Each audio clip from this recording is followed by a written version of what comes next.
Anneka, we touched a little bit on the European angles here, and you were talking about the comments we got yesterday from Christine Lagarde and the extent to which the virus is still the main story that she's having to work around, just like everybody else. Did anything stand out to you in terms of the European Central Bank's conversation here, or are they just watching the fiscal developments at this point? Well, they're certainly emphasising the fiscal developments, and they're certainly acknowledging the fact that monetary policy is running out of ammo. But what stood out to me the most is the fact that the ECB is in the midst of a strategic review. And there's a good reason for it, because if you think about the core goal of the ECB, it has actually been failing.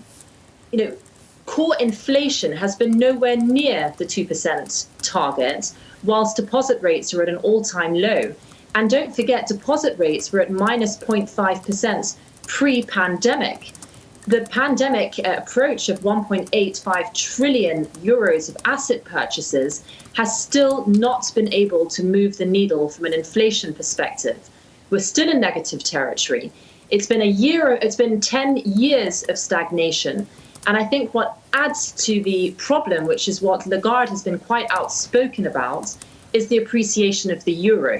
And the reason this is such a concern is that it does make one think of this Japanification problem, where disinflationary environments led to an appreciation of the yen, which sparked further disinflationary concerns. The Bank of Japan came in very, very large with enormous asset purchases, making it the largest owner of domestic stocks, national debt at 2 times GDP, yet they've still not solved the problem.